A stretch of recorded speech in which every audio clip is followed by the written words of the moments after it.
Hi, and welcome. I'm Wendy Schuckert, editor-in-chief of ITProToday.com and DataCenterKnowledge.com. I'm here today live on the floor right outside the expo hall of Data Center World 2024 in Washington, D.C.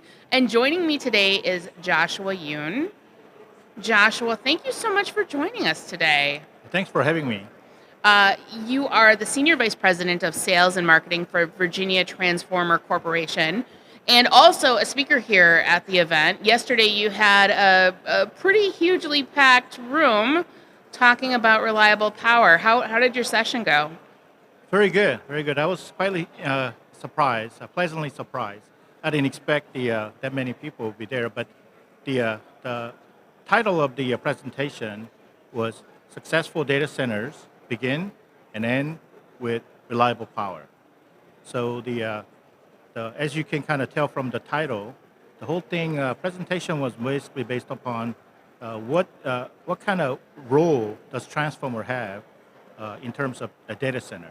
Okay, so people don't realize that having reliable transformer feeding power to data center is one of the most critical factor that determines success of the data center. Imagine if transformer, one reason or the other, goes down, even for half a day, Right. then that you just lost the entire data center, right? So people spend a lot of money and then effort to try to make redundancies and make it more reliable. But at the end of the day, everything is based upon Yeah. assuming there's a power feeding, reliably power feeding the data center. So the data center power can only be provided to the transformers. Transformer, all it does is it takes the power that's available from the utility company Mm-hmm. and then step it down to a usable level, Right. right? So it's a critical piece of equipment all data center must have. And then so you have a giant one that's in a substation feeding basically entire data center, but also at the other side of that transformer, based upon the scheme of the data center, you may have anywhere from 10 to 200 or 300 smaller transformer feeding the data center. And those data center is just as important as the big one. If those goes down, then obviously you're going to lose all the loads, all the server, everything else is Right. tied to that transformer. And of course, that uptime is everything.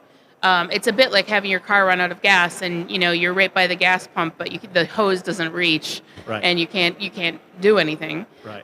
In terms of reliability, does there's a measure for that in terms of depending on client size? It really comes down to dollars, right? Exactly, And trustworthiness for the client. exactly. What entails having the ability to have reliable power? How do I go about telling if I'm a CE or a CIO, how do I tell the CEO and explain to them all of the things that we have done to make sure that we're going to continue to keep uptime? Sure, sure. So basically, in order to have reliable power continuously feeding data center, uh, has to have the right reliable equipment up front, right? So transform being one of them. So basically, I told the audience yesterday during my presentation, there are a few things that you must consider. Number one, it starts with selecting a responsible supplier, manufacturer. There are many, many transformer suppliers out there, but at the same time, what you need to look at is how long have they been in business, okay? And how much experience do they have serving data center industry? Because transformer for data center is very unique. Every transformer we make, a company like us make, is very custom designed for that particular application. Data center industry demands a very specialized design for transformer. Therefore, just because you've been in transformer business for a long time, but yet you haven't even served the market, that's the wrong manufacturer to select. So that's number one thing that you look for. Do you have the experience? Do you have the skill set? Do you have the knowledge to support this fast-growing, critical data center market? That's number one. Number two is if we select a few handful of them, next thing you got to do is do they have the technical knowledge leadership? Because design is fundamental, fundamentally most important. Everything starts with a robust Sure. design. If the design is flawed, doesn't matter how long it takes. I don't know if you know this, Wendy, but a typical 100 MVA transformer, okay, usually takes from start to finish, anywhere from 3 to 6 months to build. I had no idea. 3 to 6 months. Wow. Okay, so that's after design is done. Okay, so Wow. imagine you spend 6 months building Yeah. this giant transformer, and after testing, realize design was a flaw.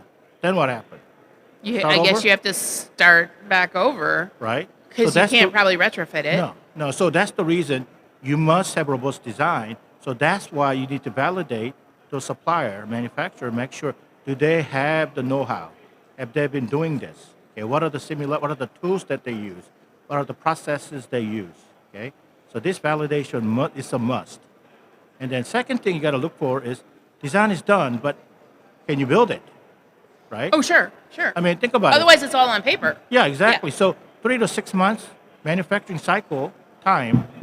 So the question is, do they have enough? Okay, first of all, do they have capacity? Do they have a labor force? Do they have enough processes, robust processes, that ensures that the design will be translated into final product? Okay, so that needs to be verified. And then finally, another thing that I explained to the audience yesterday is shipping transformer requires tremendous amount of effort. I don't know if you realize this or not. 100 MVA transformer, it cannot be shipped through truck No, I had no idea. because it would hit every bridge.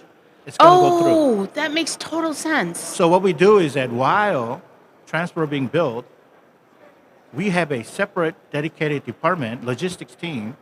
They do nothing but try to come up with the pathway. Oh my gosh. So you may have to go through from, let's just say you're shipping it from Georgia Right, to California. right. Okay, so you may have to go through. You got to route it, and then figure it out which the best route, because you have to know the bridge height Right. and everything. But also you have to go through maybe 80 different jurisdictions. So every jurisdiction is going to require different thing. Some jurisdictions say you got to have police escort, Do you have to now notify every single district? and then you have to get a permit. Whoa. Okay, so that takes about 3 to 4 weeks just Yeah. to set that up. Okay, so try to do this from overseas. Very difficult. Okay, so That's mind-boggling. So anyway, it may take 4 weeks, 6 weeks for transfer from the factory to the site. Tremendous amount of effort, permitting, police escort, okay, clearing all the bridges and everything else. But even with that, some of the larger transformer just physically not allowed because they're so big. Sure. So we have to ship it through rail. Wow. So we actually have factories where rail spur actually come into the plant, Okay. and we load it onto a rail cart, and then now it get connected to railroad, the truck, the locomotive, and ship it. So again, that gives you an idea what it would take to ship a transformer. So you need to select somebody who knows what they're doing. They have the capability and the crew. Finally, another thing that I mentioned to them was you need to have field service. Okay, these are huge, transformer. Remember, if you cannot energize, for something happen, you need somebody be on site total within sense. 24 hours, 48 hours. Yeah. That means you have to have an installed base. You have to have a crew available with equipment ready to go. So that's another thing that when you evaluate as a responsible supplier manufacturer, these are all the things that you need to do. Only then you can be sure that supplier you selected is capable of delivering a reliable transformer. The one last thing that I mentioned to them was lead time. Did you know, Wendy, right now, to get a 100 MVA transformer, the standard lead time is 3 years. No, I had no idea. Remember, they're specially designed for Right. the data center. Right. So that transformer goes down. Do you want to wait 3 years? Your business is done. You're finished. Yeah. Okay. So this is another reason. Keep on emphasizing. You must have reliable transformer feeding your data center. Okay. So don't cut corner. A lot of people will sacrifice reliability Right. because of availability. Somebody Right. can deliver in 6 months earlier. So you basically bet and say, I'm just going to give it a try. Mm-hmm. Okay. But again, whatever money that you thought you saved or lead time you thought you saved, will you lose it all in half a day Yep. if the data center goes down. So these are the kind of critical thinking we need, I guess, whoever is planning data center must take into consideration when they're planning a new data center. Oh my gosh. Joshua, thank you so much for explaining this to me. I have learned so much in this 10 minutes about that I had no idea the complexity that is happening behind reliable power.